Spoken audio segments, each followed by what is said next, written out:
during this retreat. And I wanted to just say a last few words about the meditation practice. But first of all, I wanted to see that how many people think that the meditation is improved, since the first night or yesterday morning. I think that their meditation improved a little bit. Just raise your hand. And I assume that means it improved in terms of not having, so much of like a tiger in your head, or being more, not so many thoughts, gaining a little bit more mindfulness and concentration. Now, yesterday I started to talk a little bit about the perception of impermanence, because basically there's stages that the mind goes through in the course of the meditation, especially if you're practicing the mindfulness-based type of meditation and going into Vipassana. Actually, there's two stages to that. A lot of people practice mindfulness, but it doesn't reach the stage of Vipassana.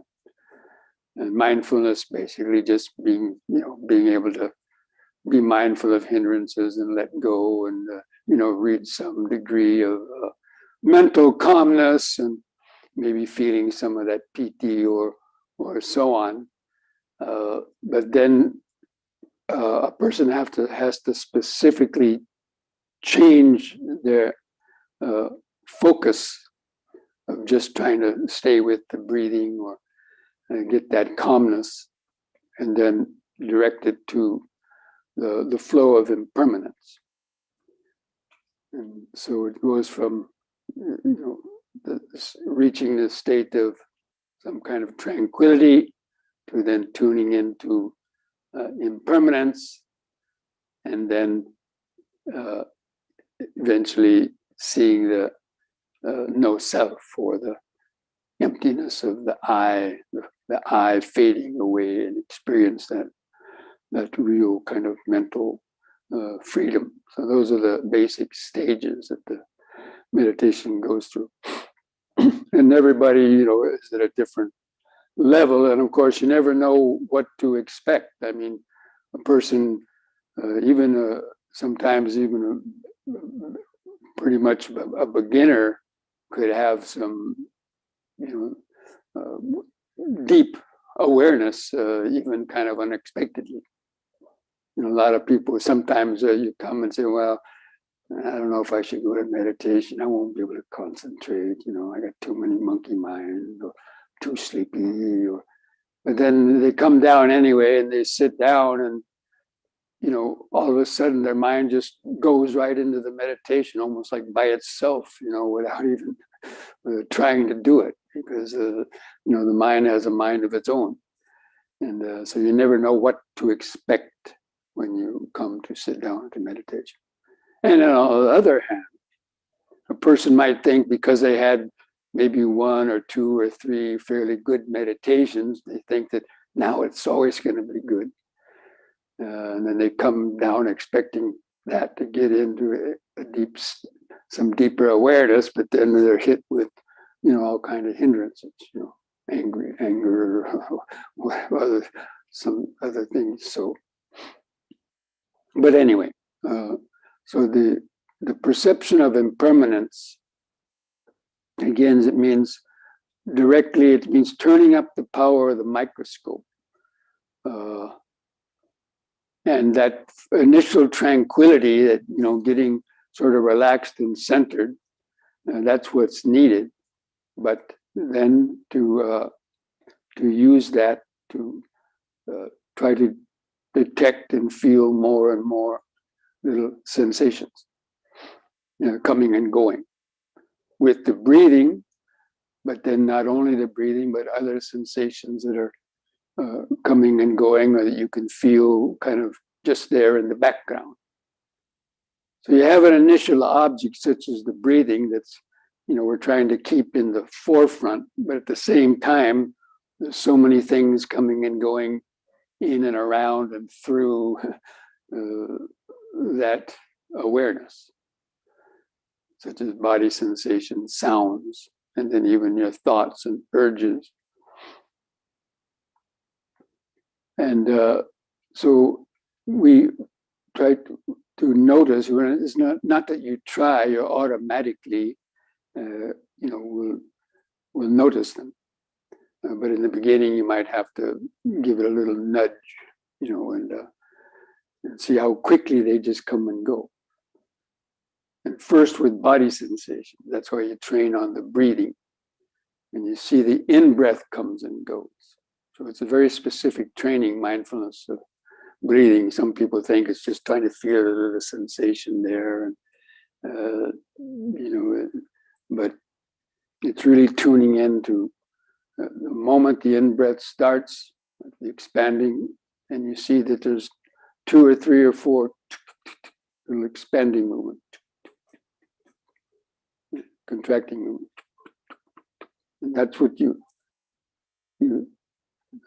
deliberately try to see how quickly. And then in between that, even as it's going, you might hear a sound over here, like, that sound and a sound over here. And they just appear by themselves. And then maybe the mind starts to think about one. But then there's something else. And the thought disappears and you feel something else. And so it's a matter of, letting go of each impingement so that you're free and open to notice the next one. But what happens, the mind sticks on a particular sensation, like a pain or a sound or a thought, and then everything else fades out of the picture, or is not really noticeable. So that's the key for developing the perception of impermanence, is to just be aware and release, and just notice how quickly each sensation comes, but immediately be open for the next one. There's always something available. There's always something coming through our senses. There's always hundreds of things coming through our senses. But our mind is usually too dull to notice them. So anyway, this is just something to keep in mind, because it's a progression, because that flow of impermanence is important for understanding no self. And whenever the mind clings on to an object, it's the ego that's clinging to that object, because the ego is reacting to a pain or some discomfort or a noise or a thought that comes in their mind. And it keeps that sense of self alive whenever you're paying attention or thinking or reacting to any particular object. But when you speed up the rate of perception, and the idea is to try to notice more and more things, because the more the better. The more things that you can just notice. And you can actually, when the mind is calm, it's definitely a possible and a reality.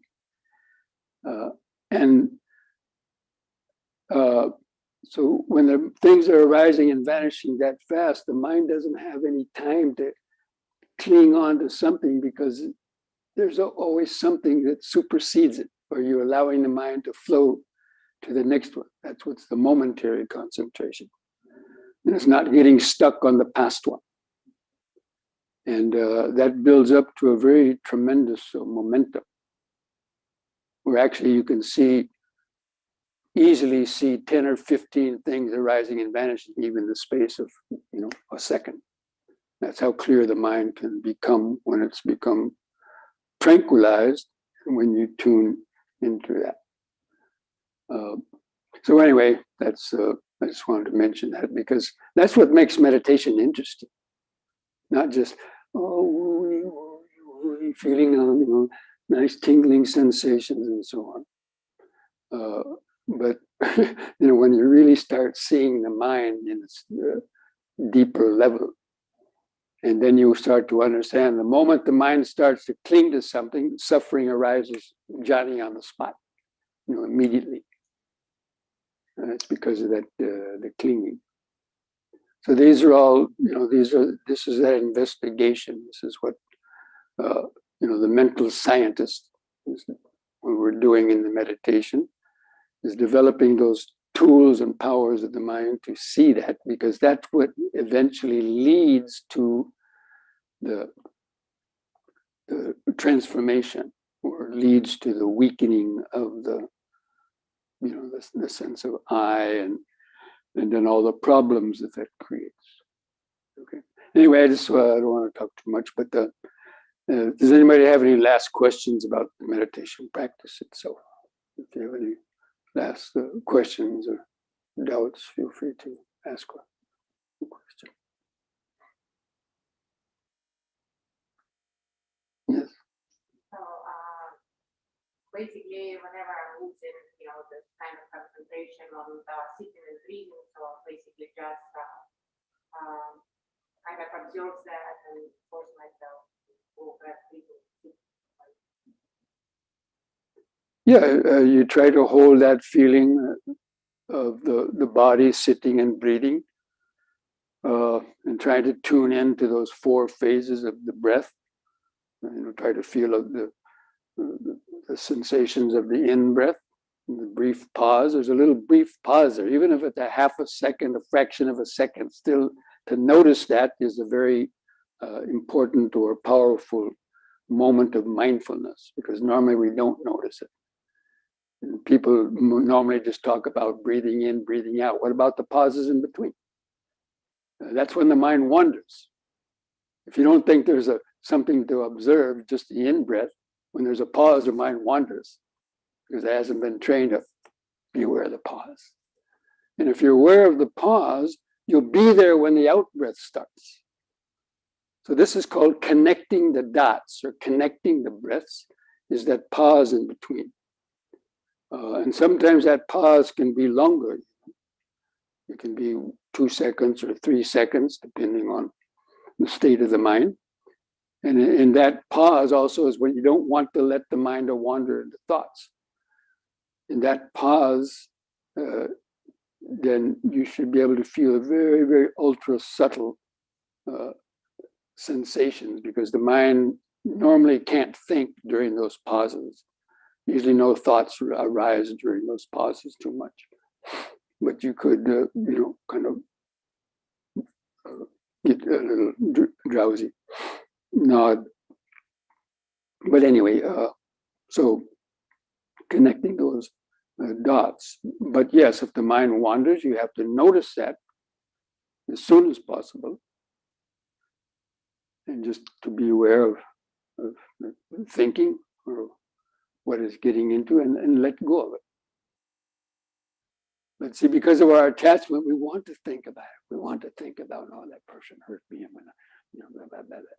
We get some cheap thrills out of, even anger and desire and fantasies. It's a way the mind can escape.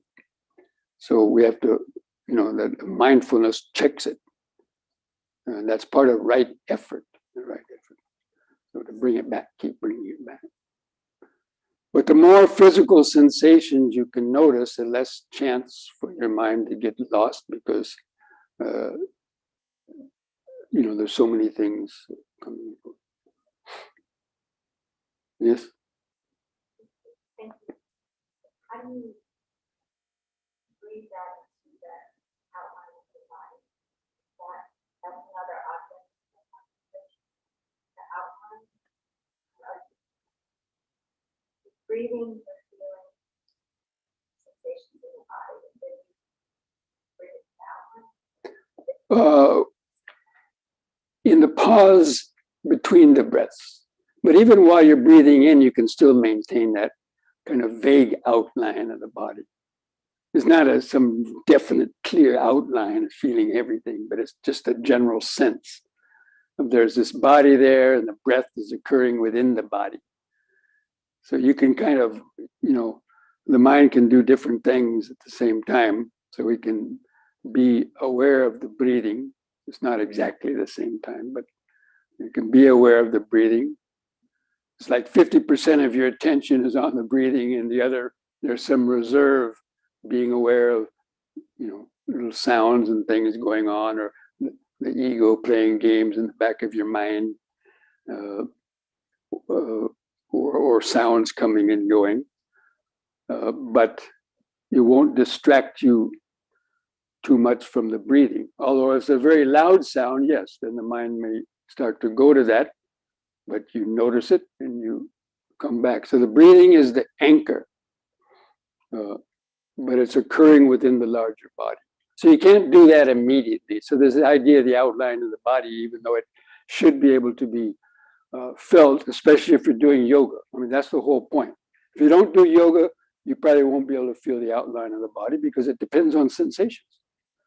It depends on being able to notice sensations. That's how the mind works, off of sensations. So if you don't do any yoga or breathing and the body's half dead, you try to feel an outline, you don't hardly feel much.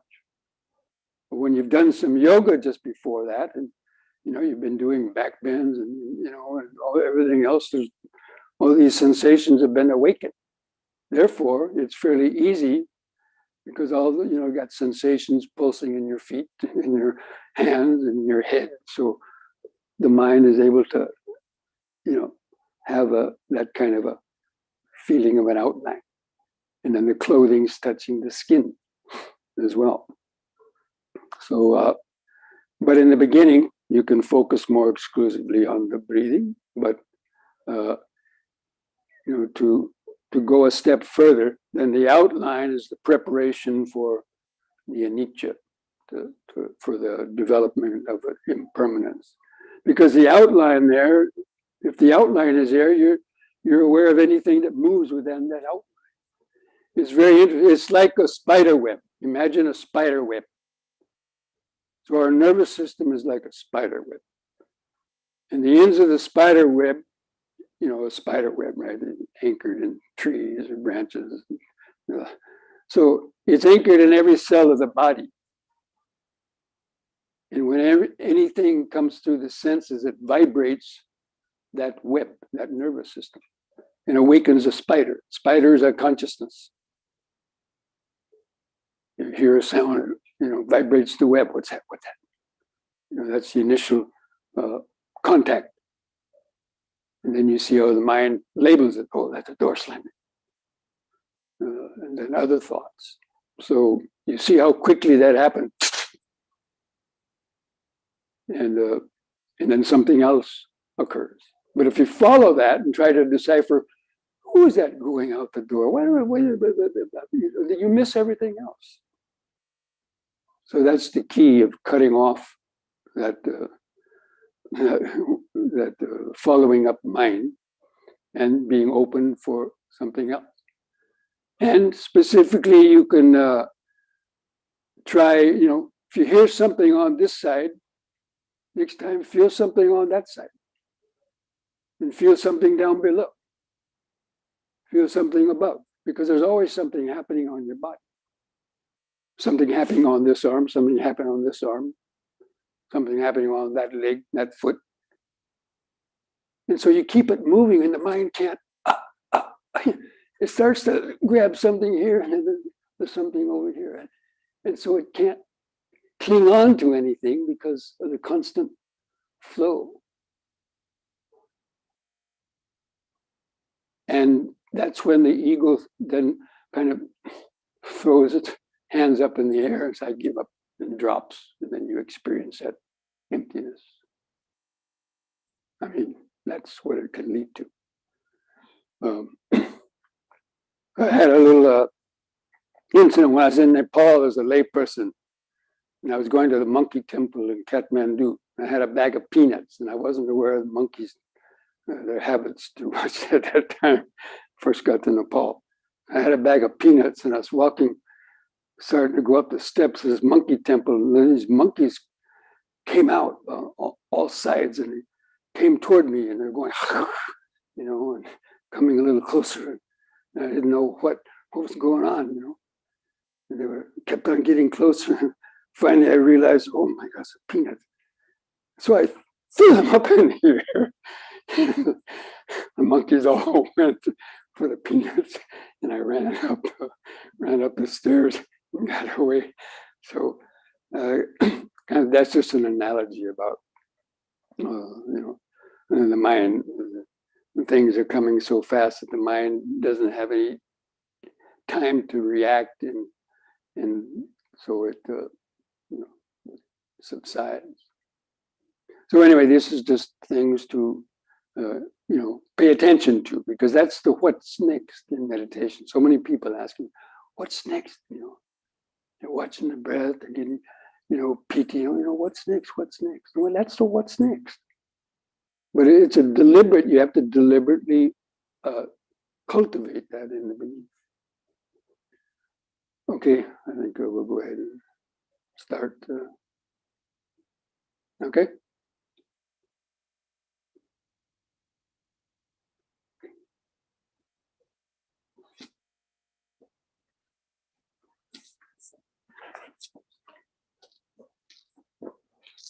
When you first sit down to meditate, you should kind of just go through those preliminary steps. First, just, checking your posture, which we'll do right now. So,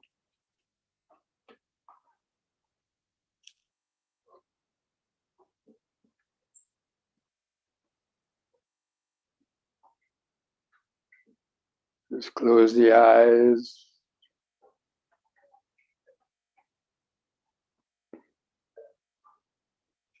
Feel the eyes and the socket.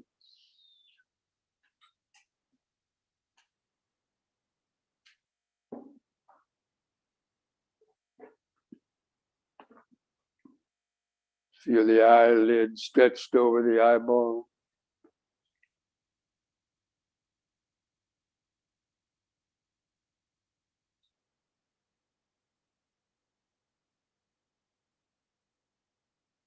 From that point behind the eyes, feel your face. Feel some sensations on the face. Relax your face muscles.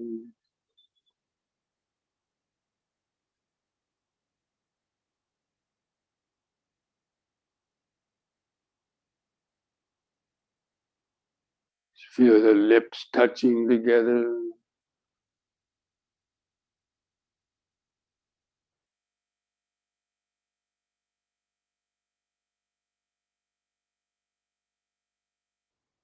And spend a minute or two moving the attention down through the body. Feel the shoulders.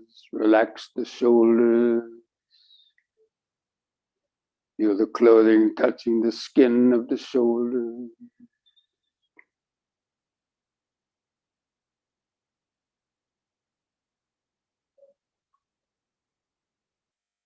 Feel the weight of the arms hanging from the shoulders. Feel the elbows.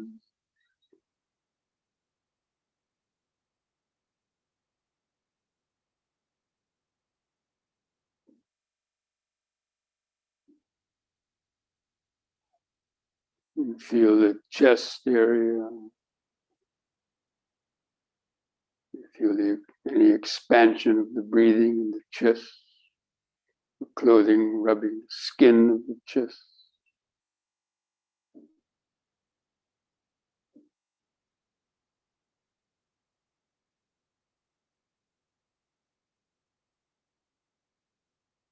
And feel the stomach.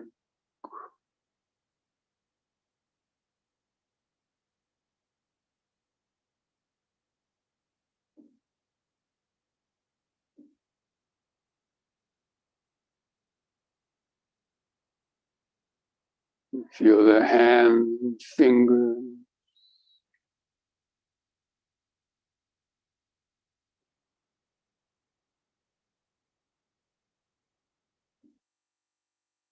And feel the outline of your thumbs or other fingers.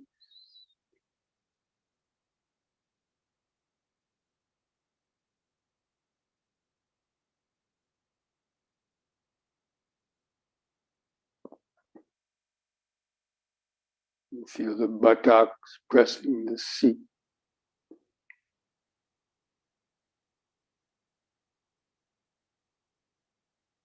Feel that hardness, contact.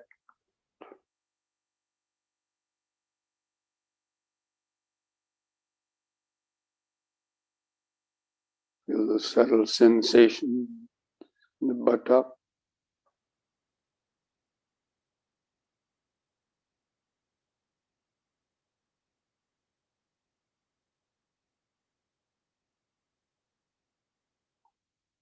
Just remind yourself, remember sitting, sitting.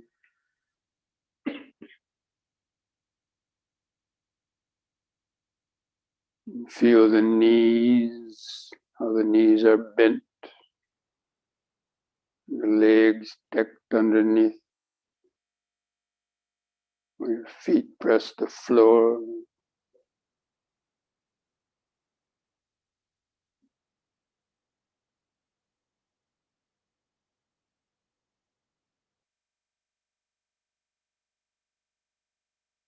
Feel your toes.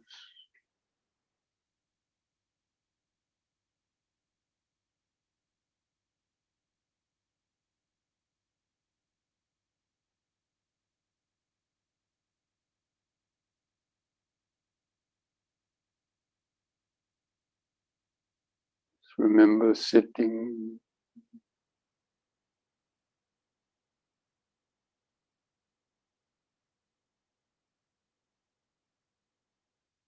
Now let the awareness move back up,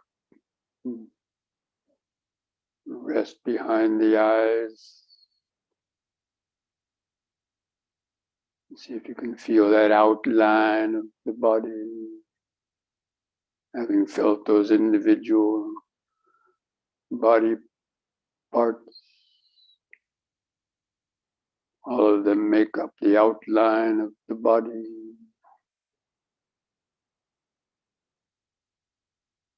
Try to imagine or feel that awareness being like a video camera, just videoing the sitting body from inside.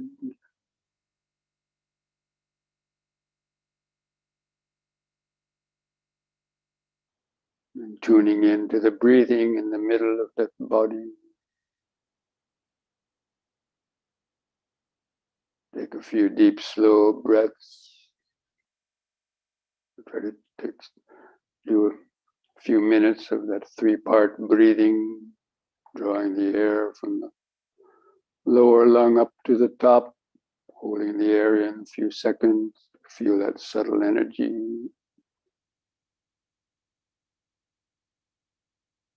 Feeling the last bit of air go out to the lungs on the out breath.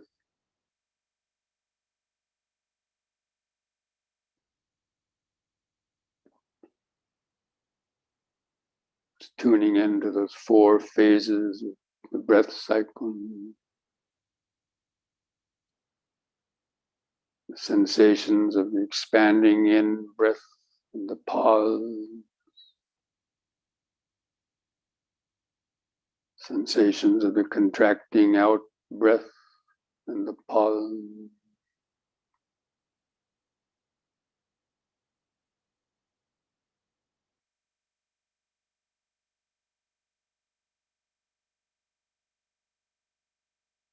Try to notice 3 or 4 separate sensations, sequential sensations of the in-breath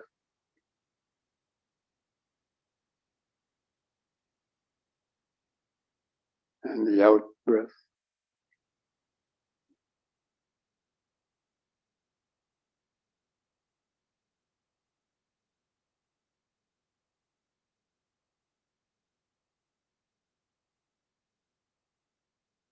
And combine that with counting the breaths from 1 to 10.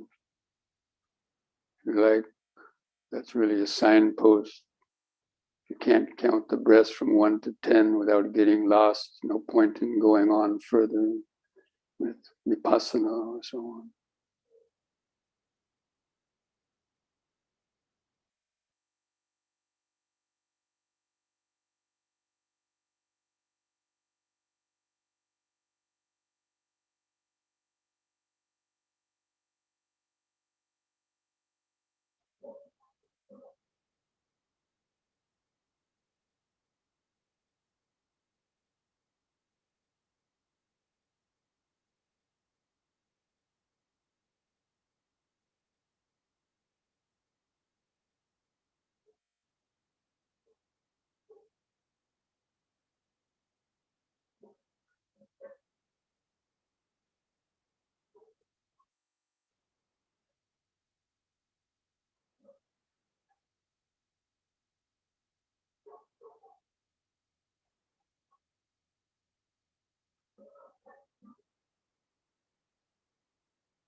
If any sounds are disturbing, each of those fluctuation in the sound, its own individual arising and vanishing.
Now, if you can make it to 10 with the counting,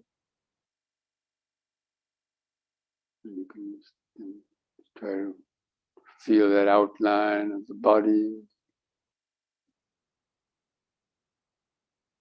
still feeling the breathing in the middle.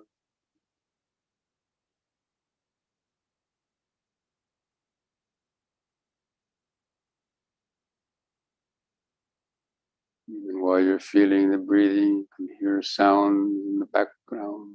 It's just hearing. If you think about the sound, that's thinking. Hearing and thinking are different moments.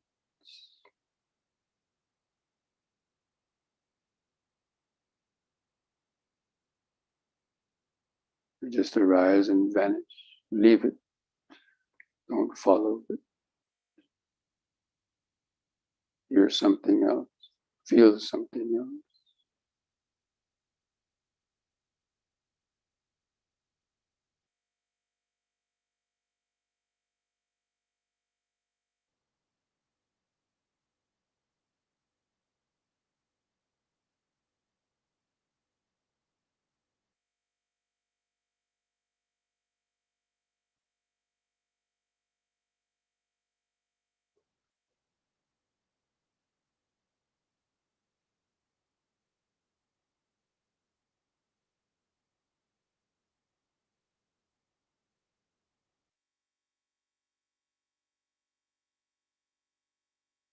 Where sounds are disturbing, make the sound your focus of attention.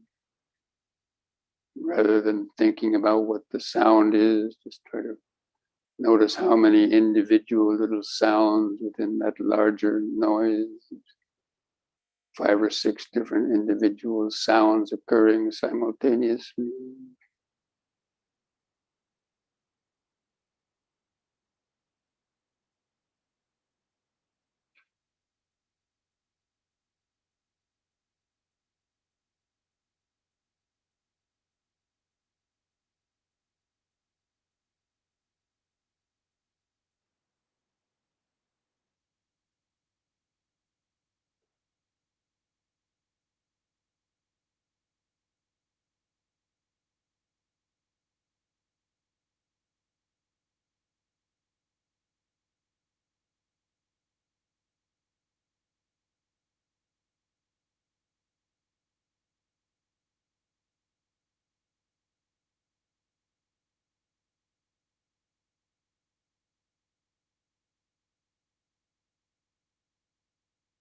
Feeling the body and the sound at the same time.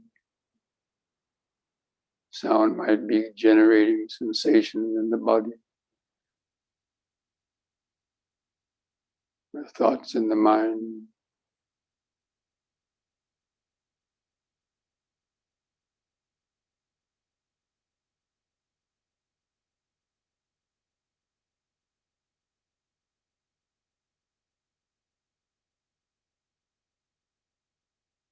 Any anxiety arises, tell yourself to relax, relax. Relax the body, relax the mind.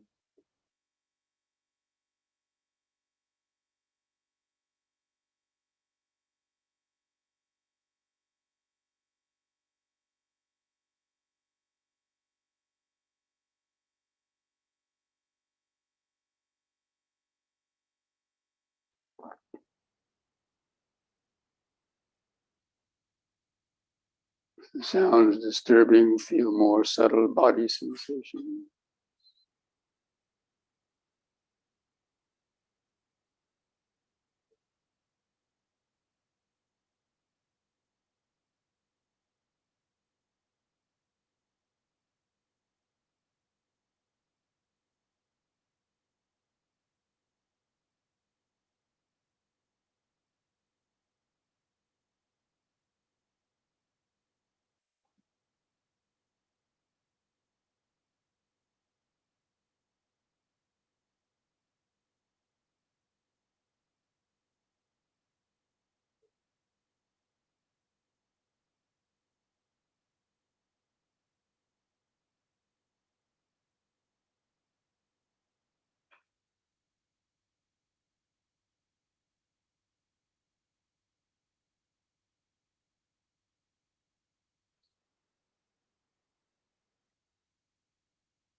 There's no other distractions. Naturally come back to the breathing body.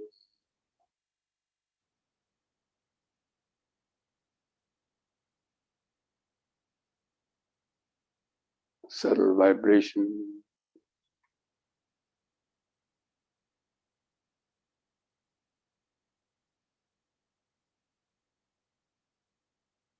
Maintaining that outline of the body.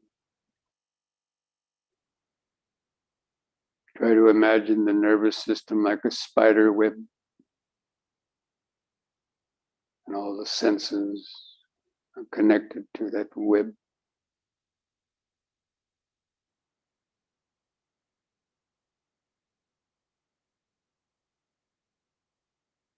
Feel the subtle vibrations of the web.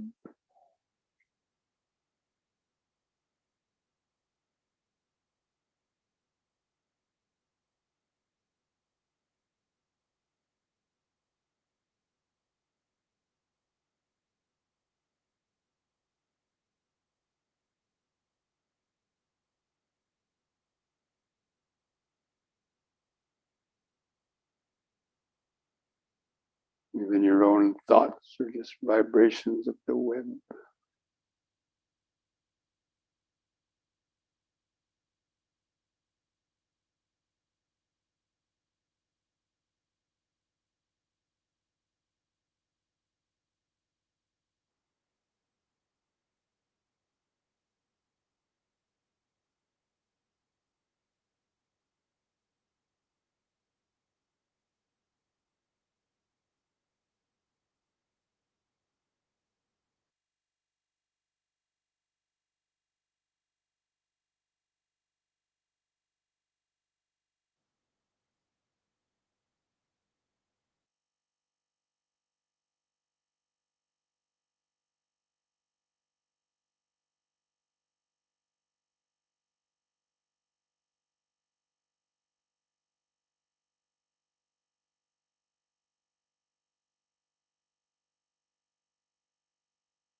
Turn up the power of the mental microscope to notice more and subtler sensations, vibrations.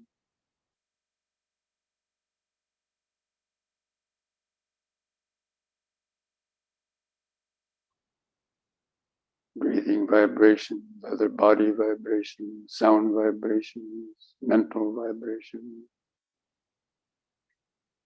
arising and vanishing in quick succession, the flow of impermanent.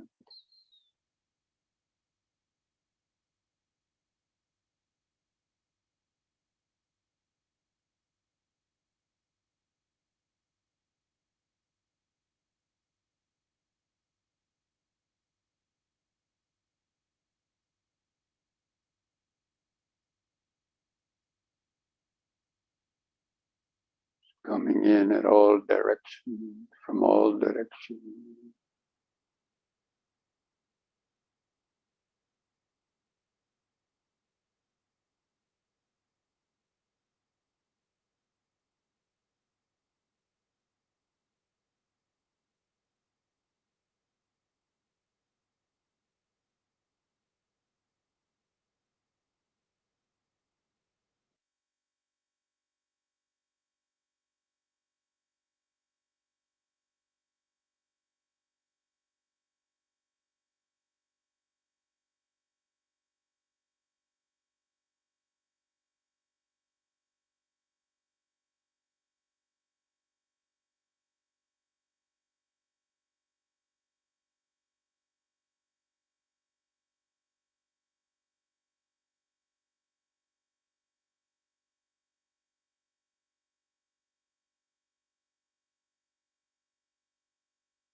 The mind has a deep, clear awareness. Try to become like an empty house with nobody home.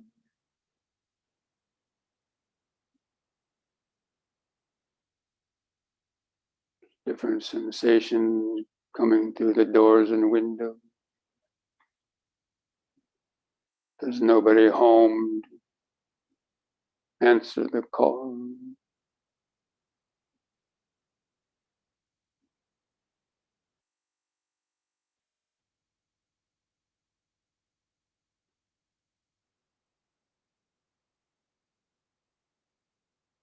There's a sensitive microphone in the house that knows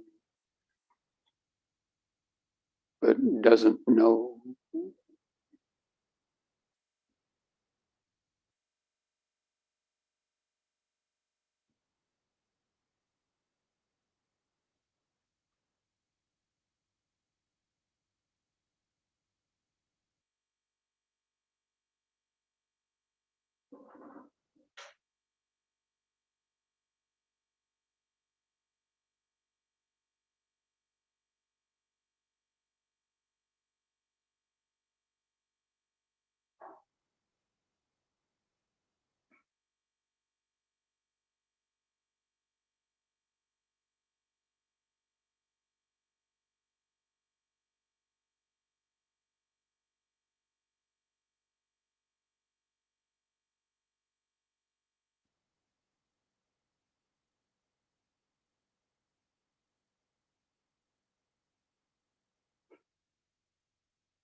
Sambe sankara anicchati yada panyaya pasati atanibindati dukhi esamagurisudiya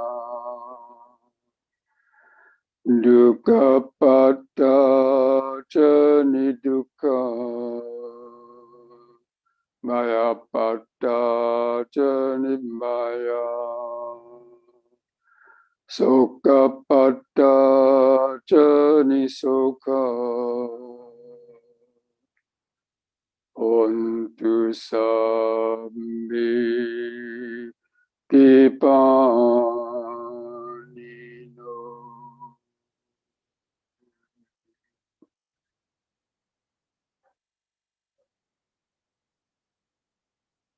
All conditioned things, the five aggregates of this body, mind, and world are impermanent. When one sees this with the eye of wisdom, one becomes disenchanted with suffering. This is the path to freedom. And may the suffering be free from suffering. May the fear struck be free from fear. May the grieving be free from grief. In this way, may all beings live with mindfulness and wisdom. And thus spoke the Buddha.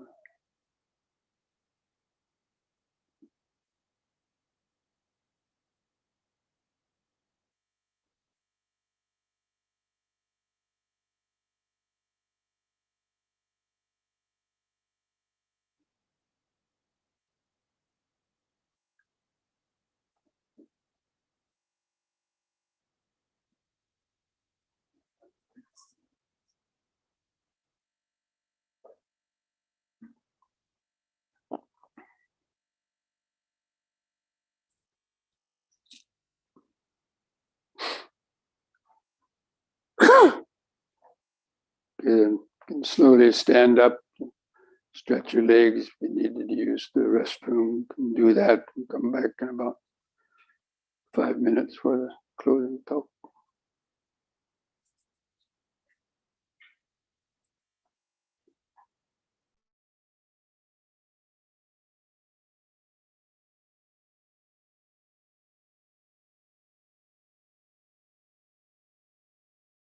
So how many of you during that last meditation were able to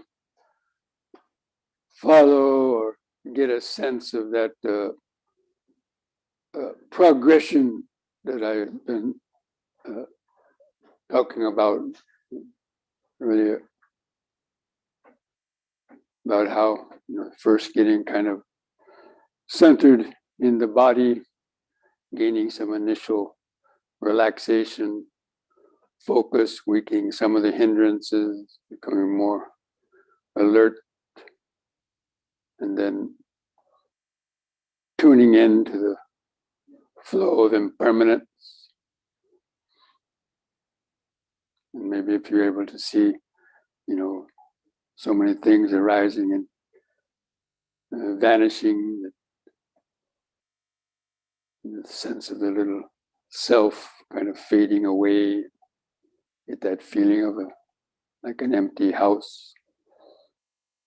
Anybody get a little inkling of it? But it's a natural progression of the mind. It's withdrawing or letting go of the external world and coming back into its internal stability and more nature, pure nature of awareness. In other words, that transition from a consciousness to a more ocean of awareness.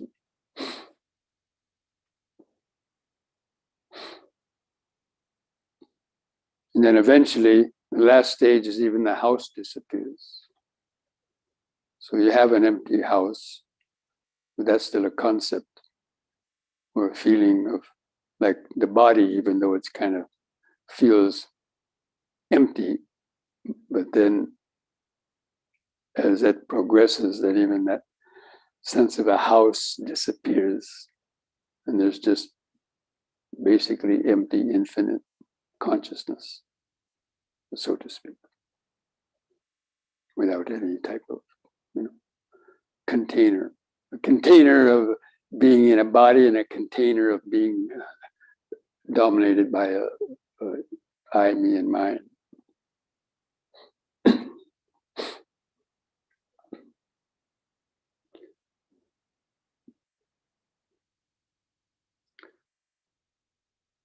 Okay, so now it's the last day of the retreat. I know it's a very short retreat.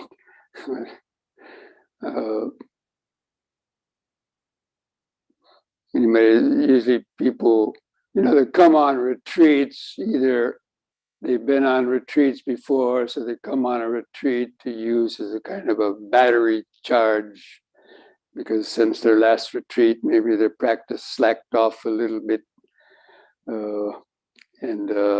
So their minds start, getting more active and caught up. And so they say, oh, I need a retreat. And then you come to a short weekend retreat, like a battery charge. There's some others that maybe it's the first time they actually came to a retreat.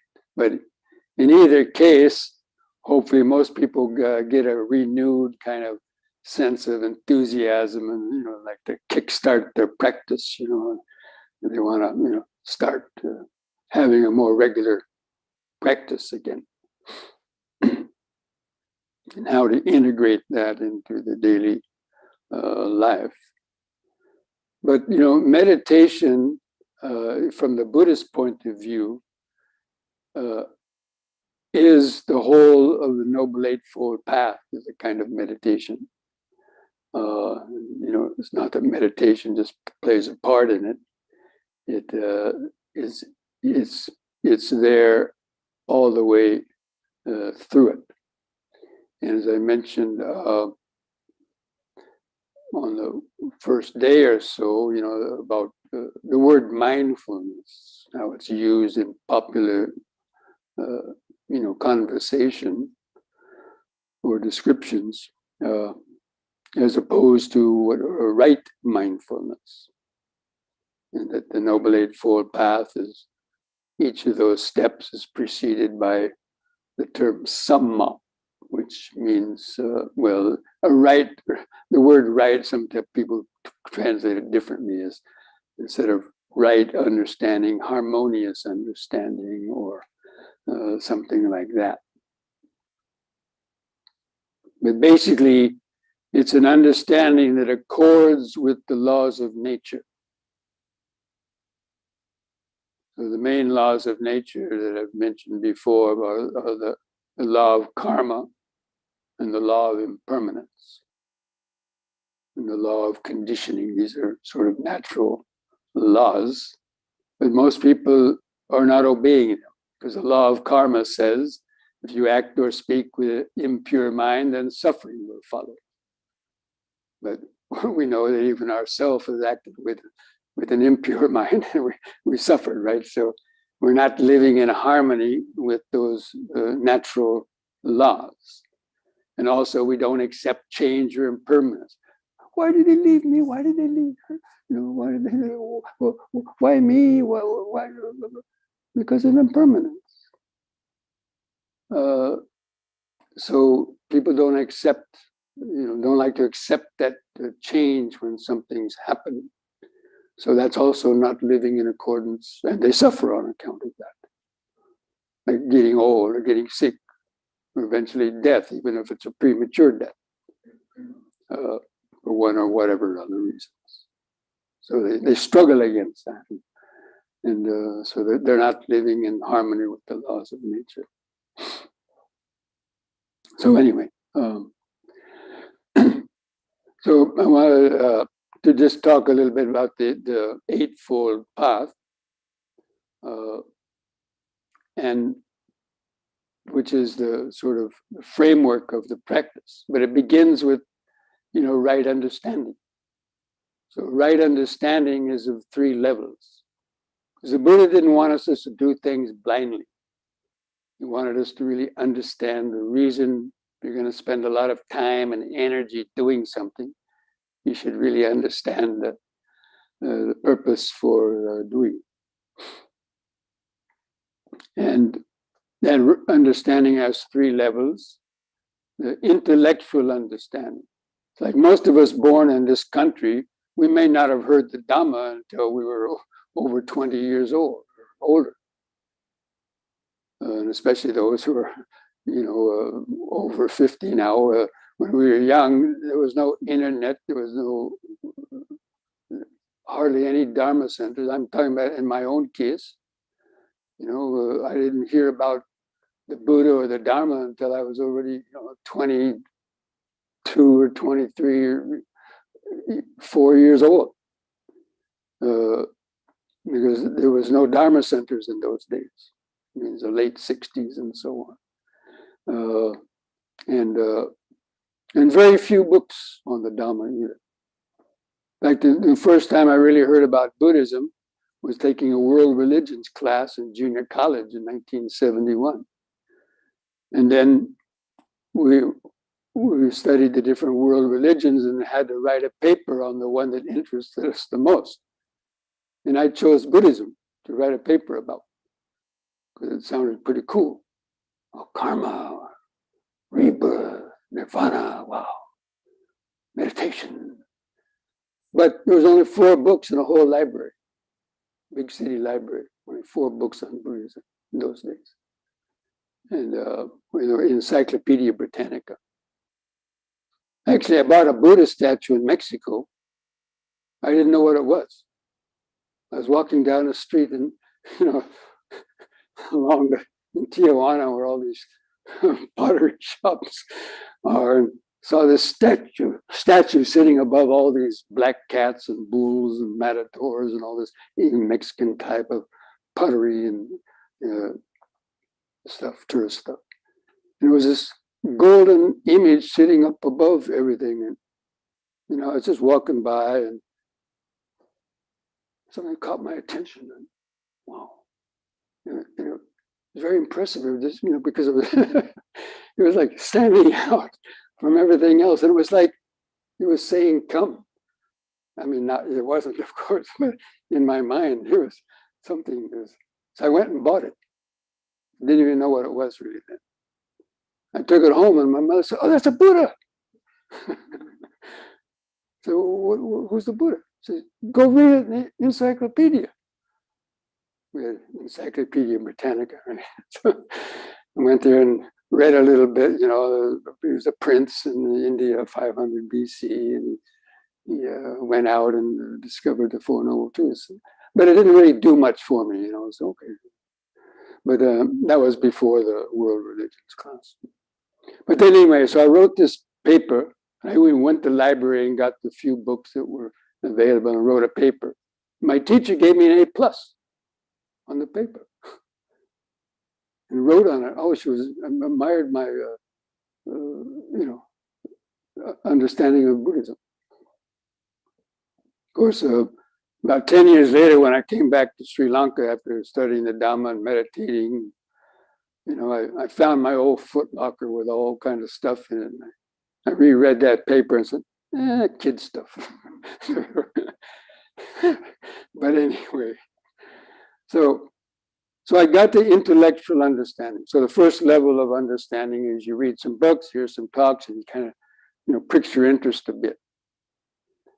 But then there was no support around. There was no centers, and even if I wanted to, there was no place teaching meditation, and no temples and nothing around. No internet in those days, nothing. So I dropped it because I was planning a trip to India.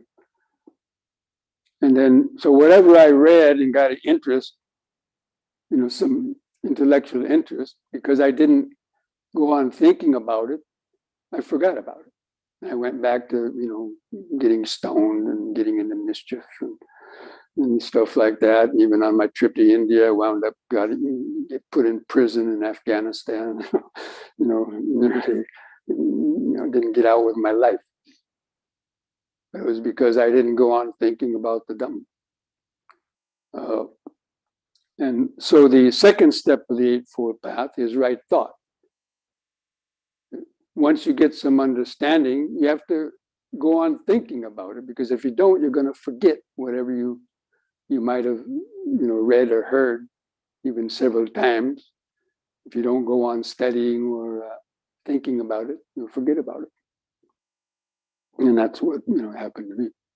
But the second level of understanding is, again, in accordance with right thought, is you got to reflect on it. You got to think about what you read and cultivate the skillful thoughts. So the right thought has three parts of it. There are three kind of right thoughts that the Buddha defined. Was the thought of renunciation. And again, all of these steps of the Eightfold Path are prefaced with the right understanding. And as I mentioned yesterday, it means the understanding that leads to the weakening of suffering and in the mind, and the increase in how to live and think skillfully. So the right thought is the thought of renunciation. So the Dhamma teaches us that greed and unbridled craving and desire and is the source of suffering. One of them, and cause of suffering. Depending on the external world for your happiness. So the thought of renunciation is, or non-greed, is to think about how troubling that greed is, and how greed is such a sticky kind of wicked error. It can never be satisfied. And desire, always wanting to satisfy the senses in any way.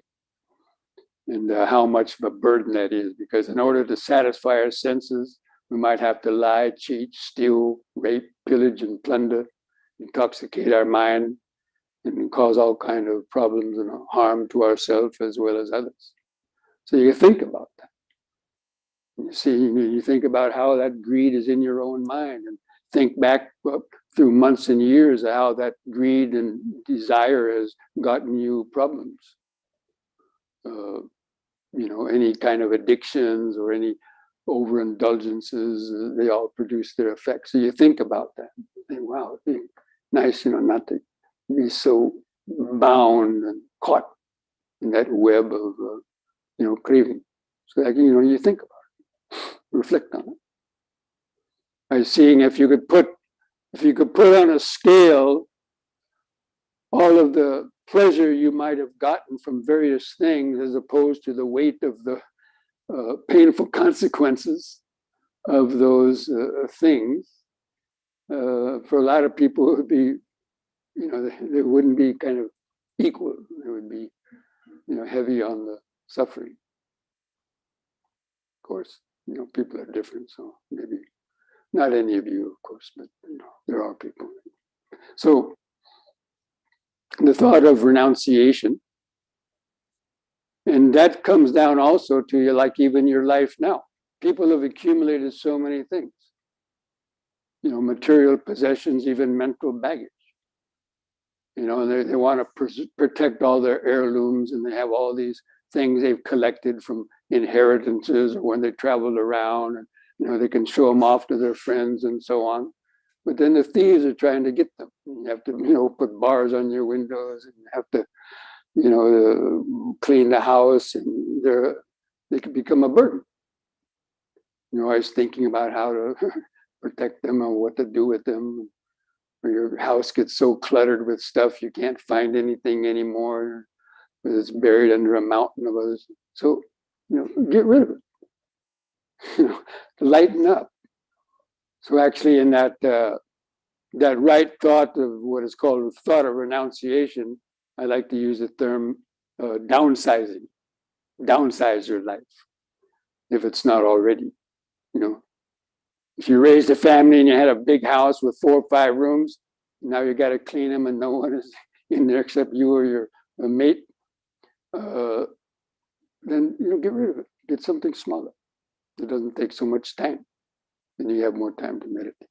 So this kind of thing, the thought of lightening up the life. And then the thought of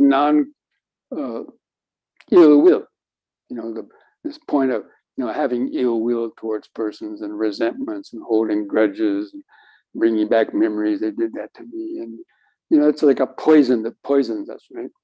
So to let that go, and also the thought of non-cruelty, being cruel, just wantonly, killing insects or anything that does, kicking the neighbor's dog or something. I don't know, but, people are cruel. When I was young, I used to catch crawdads and cut off their, arms. And when I was a young, foolish kid, and other things. So that cruelty, it's we grow up with that sometimes, depending on where we were brought up and all. So to let go of that.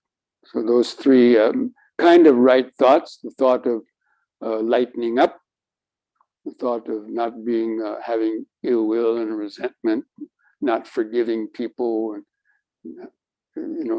letting that go, or trying to clean up those things, and as well as not being cruel, having like practicing metta and so on, and compassion. So metta and compassion are sort of the antidotes for ill will and cruelty. We practice the metta and the compassion. So, but it also includes thinking about the dhamma. So, thinking about what you learned and so on, until it becomes sort of automatic in your mind. And right now, a lot of people have heard of the 4 Noble Truths, they've heard of the Eightfold Path, and then when I ask them, "Oh, can you tell me all the steps of the Eightfold Path?" And I didn't right concentration one? You know, I mean, you don't really know. You know, you should be able to just, be able to explain it. I mean, if it gets to that point, that means it's right there in the back of your mind all the time. And so that when you start to maybe do something that's out of harmony with that, you'll be more quickly to, okay, it's not right speech, it's not right action. So the right understanding and right thought, this is sort of the preparatory work.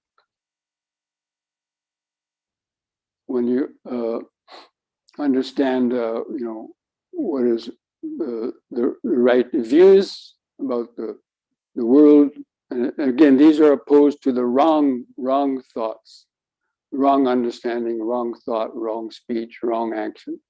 We're cultivating sort of the opposites of those that lead to more happiness. And so once we have that understanding and the thinking about it, now what are you going to do?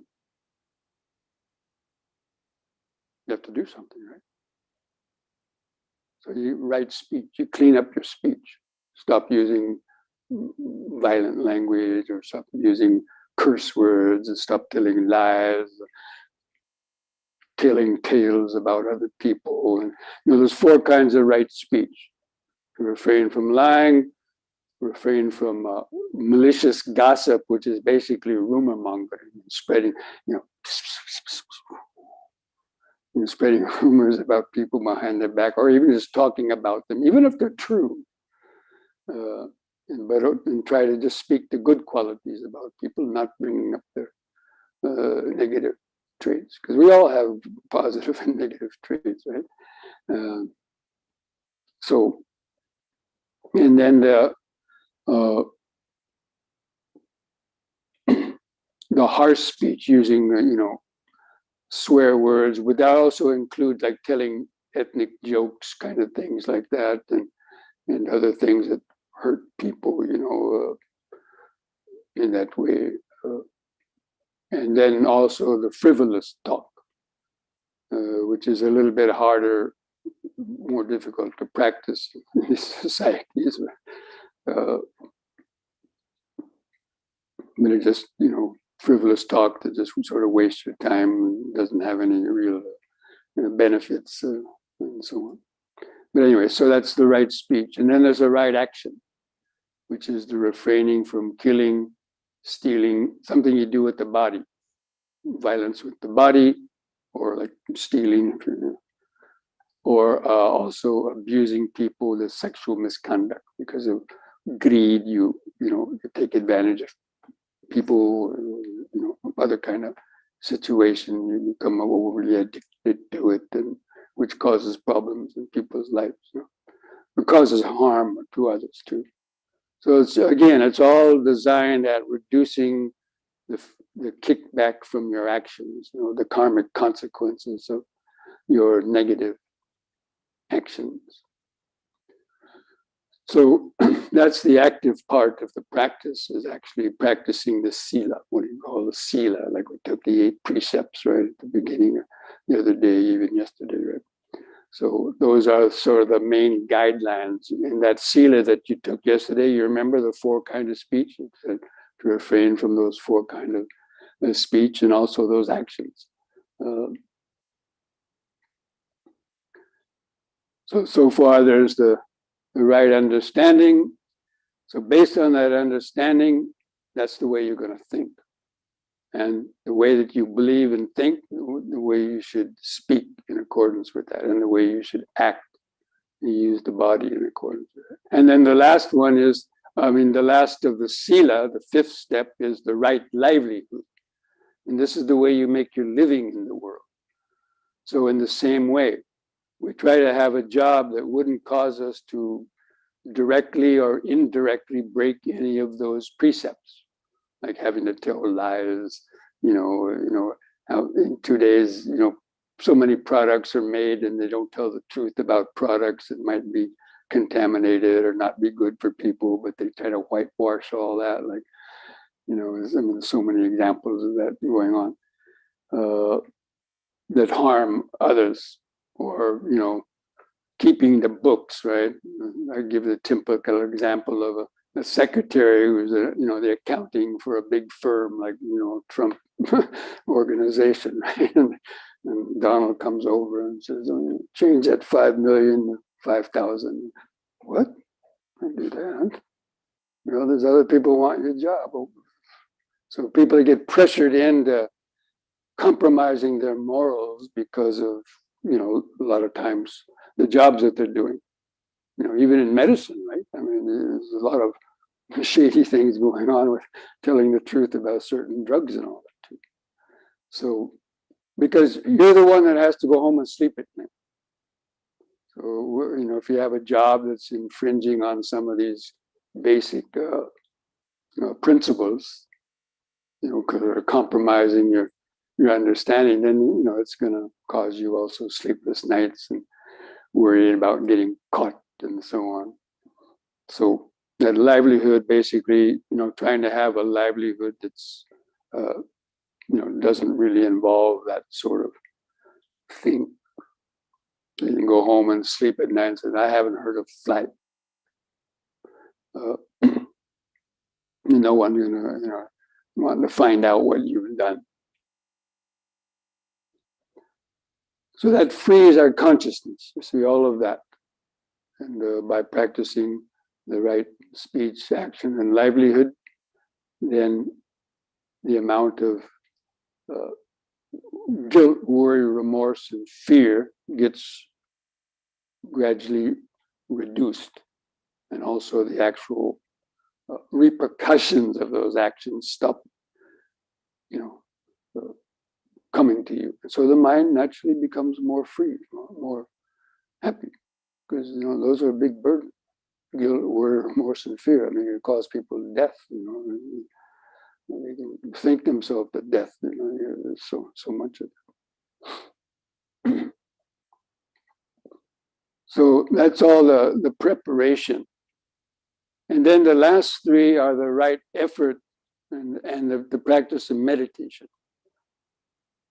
So it's difficult to practice all those things without meditation, because without some kind of meditation, your right understanding is going to remain kind of limited, or it's going to be only remain at that intellectual level or reflective level.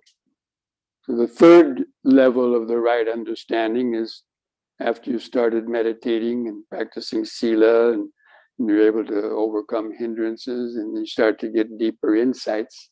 That's called the wisdom that comes out of deeper meditation, or the panya, especially the understanding about impermanence and no self and conditioning and so on. That comes out of the meditation, the deeper levels of wisdom.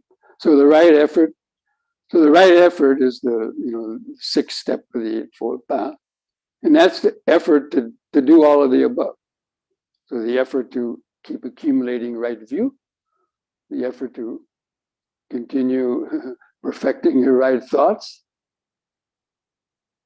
and then the effort to clean up your karma in terms of the speech and actions that are still, bringing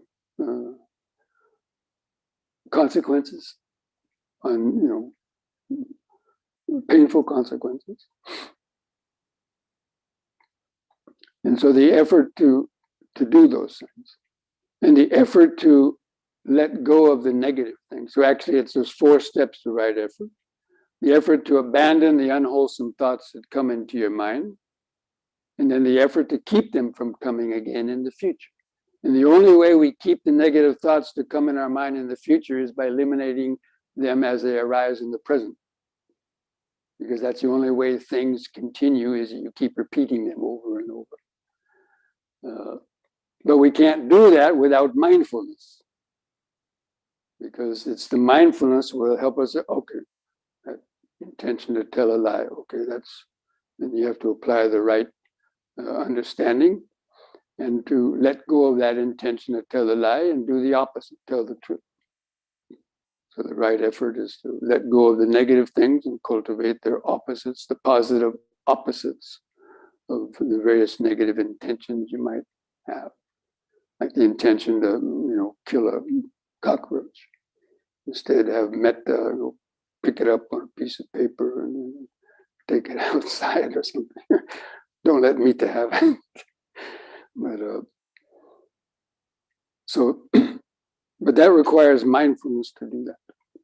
And that's why the mindfulness, because we've already talked about mindfulness, and then the concentration. And the concentration, again, mindfulness is practiced, or the way it's laid out is that comes first, because that's easier to practice. And you gain the concentration through the practice of mindfulness, as I hope that some of you may have, were able to get some understanding of that through your meditation, as opposed to just trying to focus your mind on one tiny point and for a long period of time and without too much success. You develop this momentary, moment-to-moment kind of awareness and ability to notice hindrances and let them go and get the mind grounded in the body and feeling the sensations, and you get concentrated in that way. So those are different methods for different types of people, depending, or you might try one and move on to another. But anyway, so the right concentration. Now, out of all of those 8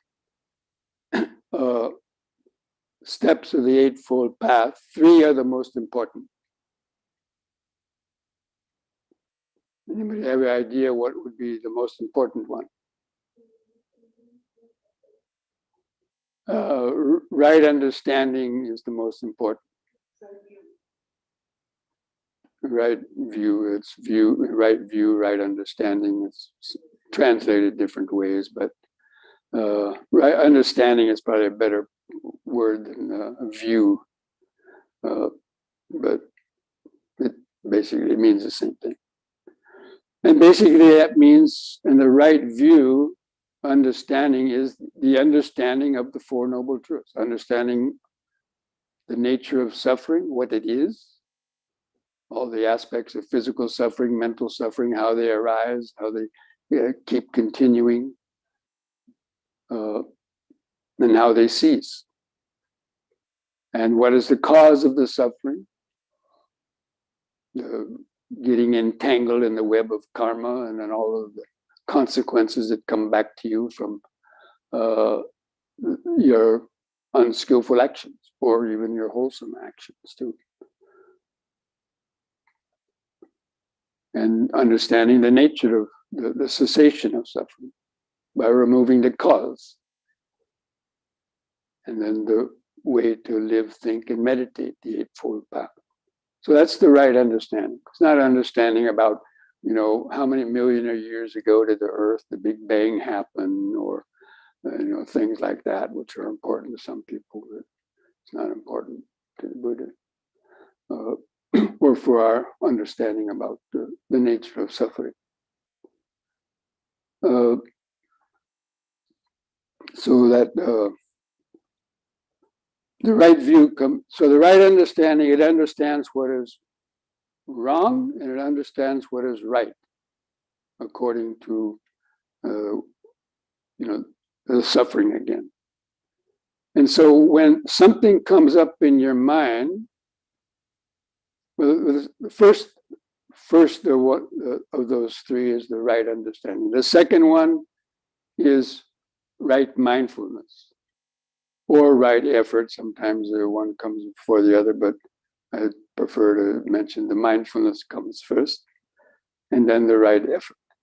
So let's say a thought to tell a lie comes into your mind, or a thought to tell a tale about somebody, some negative speech, or a thought to curse somebody.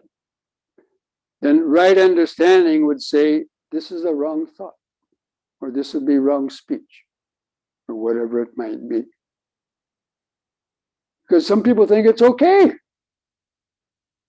right? There are people, think it's okay to tell lies. They do it all the time. Or it's okay to, tell tales about people, curse people. So, but the right understanding says, no, this is wrong according to the law of karma. Now, again, it's about everything being according to the law of karma, which means the nature of suffering and the problems that come through that. And then, well, actually, even before the right, you have to be mindful. Actually, mindfulness comes first. So there's no linear progression to those three important things, really. But it's the underlying of right understanding. Then when you're mindful of that intention to tell a lie, then the understanding says, no, this is wrong. And then you have to apply the right effort. Right effort is the third one. The effort to abandon that negative intention and then supplant it with the right intention or the opposite. So instead of telling the lie, you tell the truth. Instead of cursing somebody, you use gentle speech and so on. So those three things, they keep going around all the aspects of the Noble Eightfold Path. Even right understanding. Maybe a crooked thought comes in your mind. There's no such thing as karma. That's a bunch of balloons. Okay. Your right understanding says, no, that's a wrong thought. Or that's wrong understanding. There is result of our actions. Because there are people that think that, there's, this life is the only life. There's not going to be any next life. So it doesn't matter what you do. And they just say, eat, drink, and be merry, and, to walk over other people, only just selfishly interested in themselves. There are people that believe this. So that would be a wrong view, according to Dhamma. So that the wrong, and so you'll be mindful of when these things come up, and then the effort to practice them. And so the same thing with the right thought. Maybe a wrong thought comes in your mind. Like the thought of cruelty or the thought of ill will. This is a right understanding, understands it as a wrong. And then with mindfully, you apply the right effort to overcome it and to cultivate the opposite of that. Because our wrong thoughts and views and speech, they remain strong because we fail to cultivate the opposite of it. So you have to have a reservoir of understanding and ways to overcome those wrong intentions. Otherwise, you're going to just keep repeating those over and over if you haven't understood what are the wholesome ones. So that's the way we have to, practice the Eightfold Path. At any time those things come up, to examine it in terms of, is this the harmonious reaction, or is it going to be one that brings suffering? And does any of you have any questions about any of that?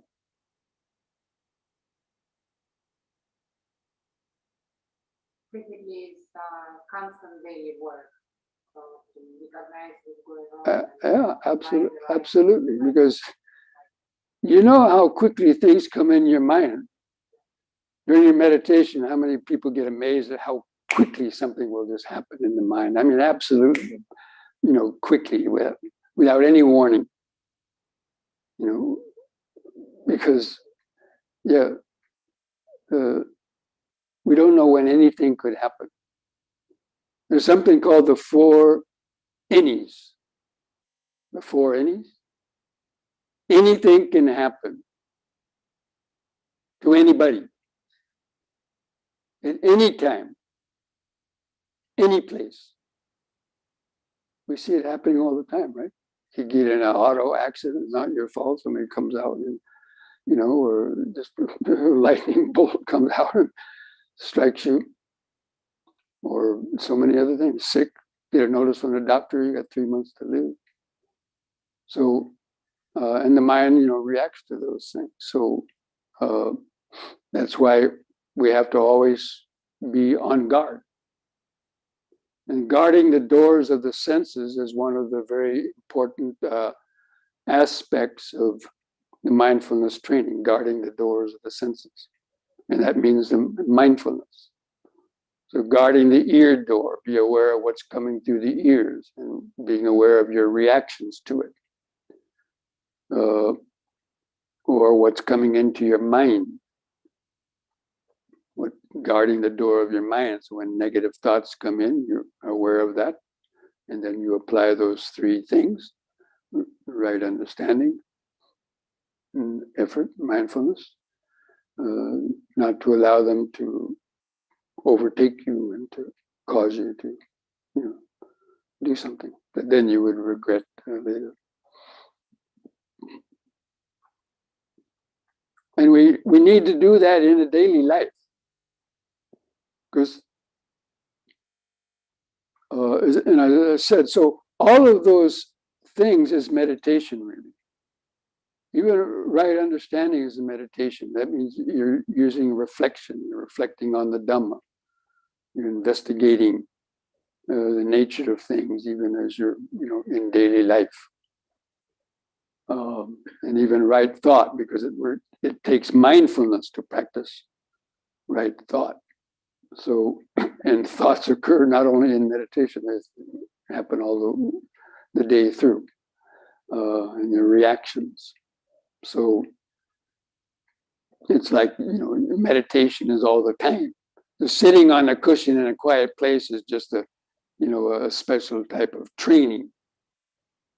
But it's a training to use out there where most of your karma is created. Most of your bad karma is created in your interactions with other people out on the street. And usually it's on a surprise situations, right? You don't even know it's expected. And, maybe you're in the shopping center and, you bump into somebody accidentally and then get really angry at you and start cursing you. Came out of nowhere, right? Boom, it's a terrible thing. Or somebody runs in with a gun and starts, doing stuff. So anything can happen at any time. And that's why we need the meditation training, is to help us to have this ability to exercise it when it's needed the most, is where we might unskillfully react and then do something that gets us into more trouble.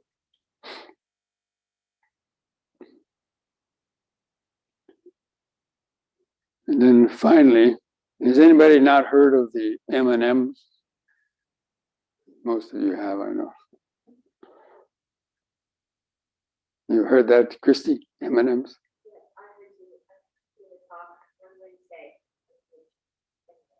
So remember what it is? Mindful minutes. Yeah, a minute of mindfulness. Yeah, but what is that?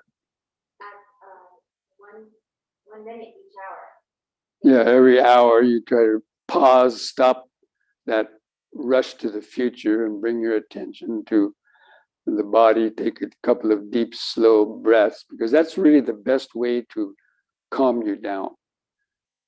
And especially in the daily life, anytime you start to get anxious, especially around other people or situations that are happening, you notice you're starting to get a little anxious, stop right then and take a deep, slow breath. And especially hold the breath in a little longer.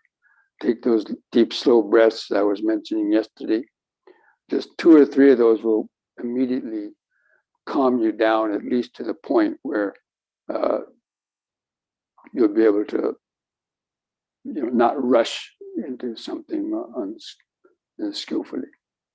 So learning to do how to do that, or to do that every hour is just a common practice, and especially to come back to just, standing, breathing, kind of bring back your Dharma understanding in that 1 minute, kind of crystallizes there, and kind of feel some subtler sensations. And especially then you can reflect on the last hour.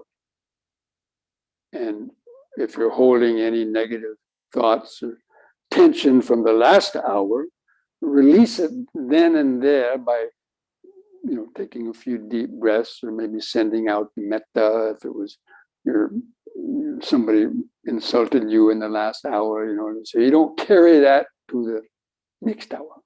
So basically it's a way of releasing negative thoughts, stress, tension, hour by hour throughout the day, rather than accumulating it like so many people do. And then by the end of the day, hopefully you wouldn't feel so stressed out, because that's what everybody's talking about these days. And I'm stressed out, and accumulating all this stress because of deadlines and because of so many other things that our jobs and society is, putting on top of people. And they don't have, except for taking pills, they don't have any other recourse to kind of calming their nerves. What were you going to say? Oh, yeah, it includes forgiveness. And so in that 1 minute, if 15 minutes before that, some colleague at work or anybody else had said something that got you irritated, just forgive them there and then. I mean, there's a way to do it. Sometimes we don't want to, because the ego is saying, no, they caused it. They got to forgive first. Everybody wants the other person to, but not everybody else is practicing Dhamma. So if we're practicing Dhamma, we have to take the initiative, and not expect or wait on other people to do what is right, because they might not, if they're not, a Dhamma practitioner.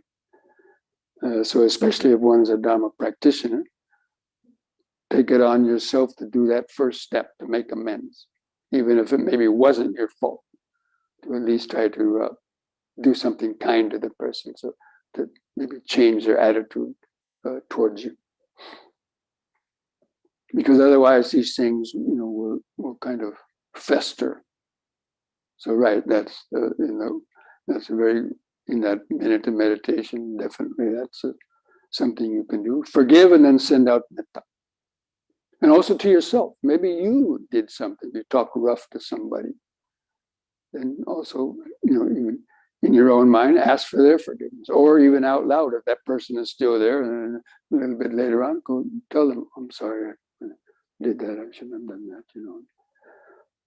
And see their reaction. So, like that, that's the way that we have to actively practice the Dhamma, especially in the daily life situations.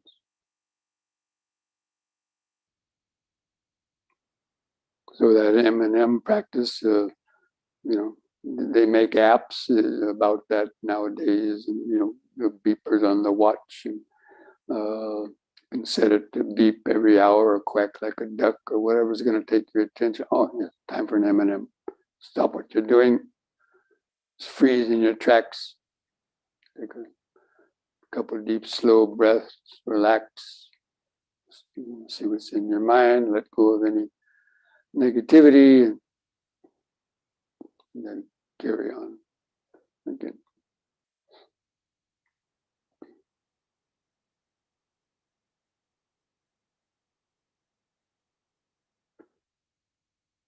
So any other questions? Yes? So first of all, I am immensely grateful to you for all the wisdom that you put into my practice. Thank you very much. And I have a question. It is clear to me that we talk about entangled, that we are entangled in suffering because of the aggregates. And so it's so difficult to get out of this, to liberate ourselves. So what do you think, like, for example, one person at some point, that have that achieve the level that at some point can remove from society, like a 6 month or year retreat to really disentangle, because it seems to me that yes, a lot of things make your life easier in daily life and everything, but the only way to empty this house is in being completely serious about restrain yourself. So would you, I mean, is that possible, like to go to for a year, 6 months with you? Well, a lot of people do that. And come back and be part of this life again. Yes, so many people do that,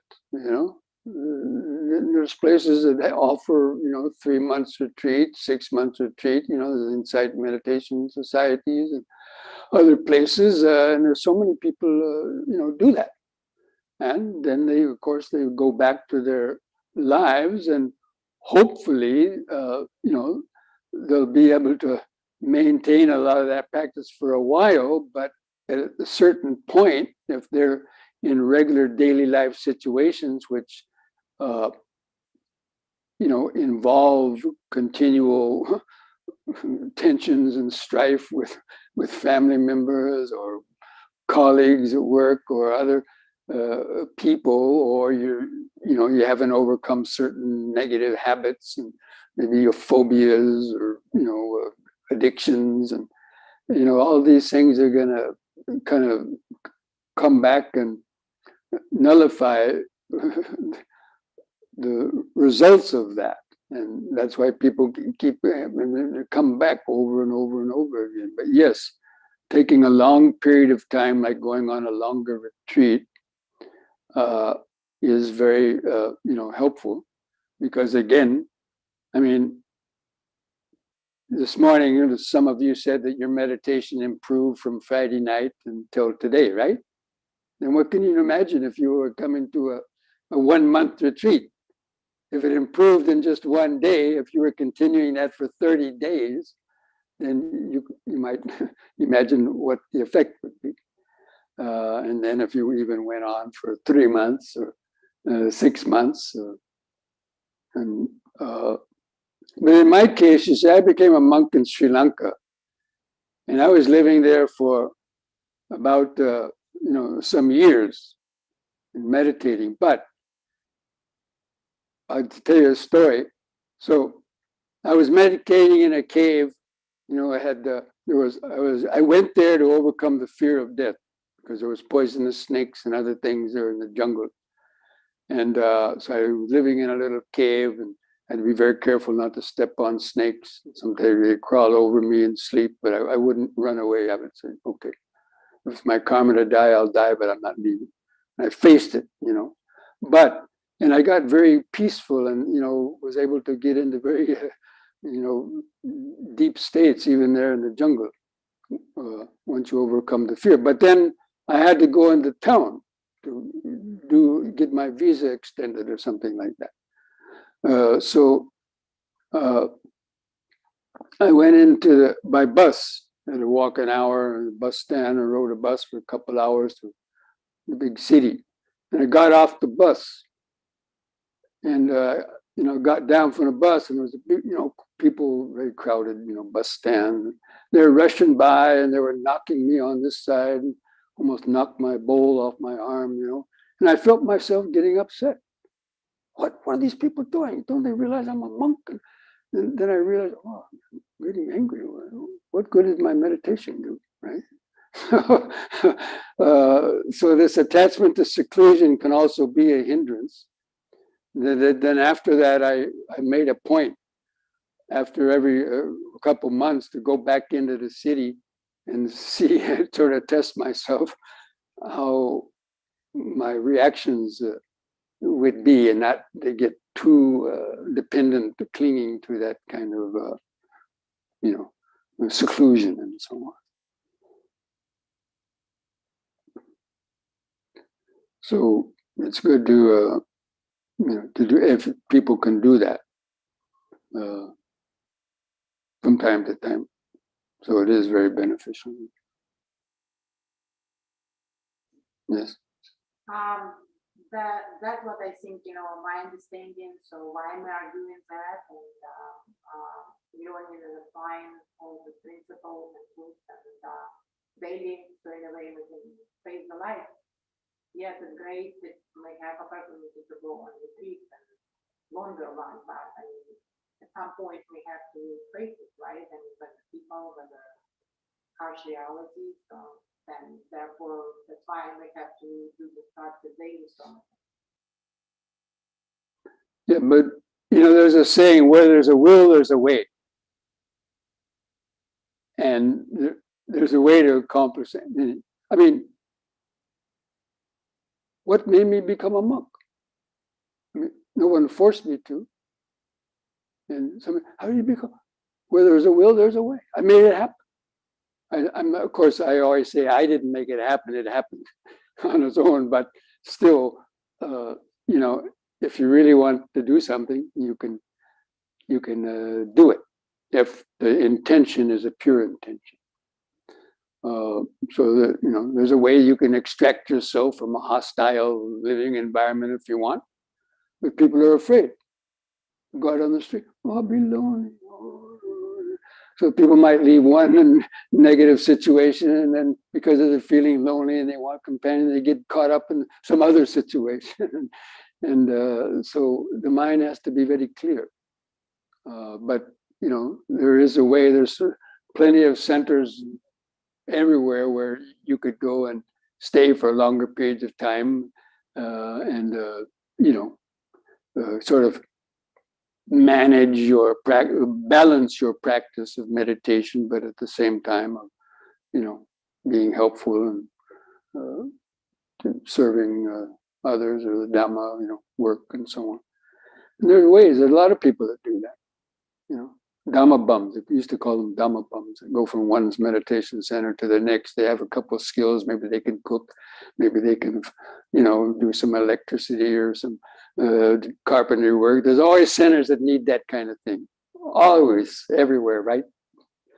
And so there, people can find some place to go. And I know people that they do that. The whole life is just spent going from center to center.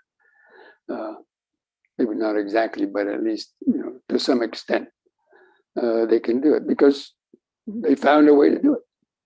But because of other attachments and so on, well, my grandkids, I have to see them every 2 months because they won't remember me.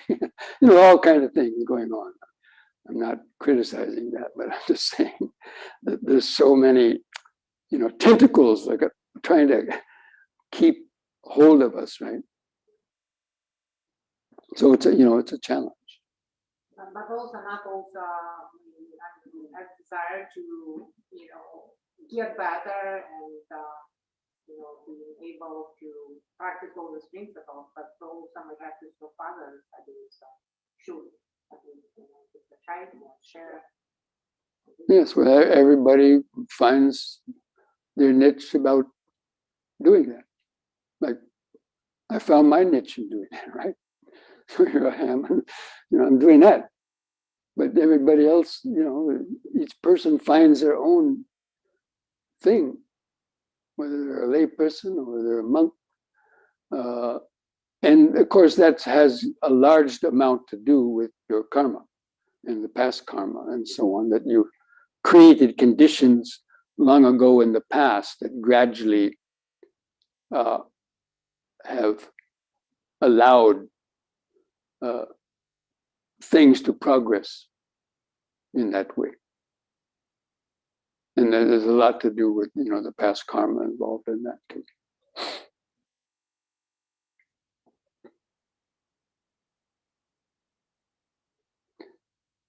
All right. Any last question? So I wish you all the best. We're having another retreat at the end of the year. It's going to be actually a four full days retreat. the 27th of December to January 1st.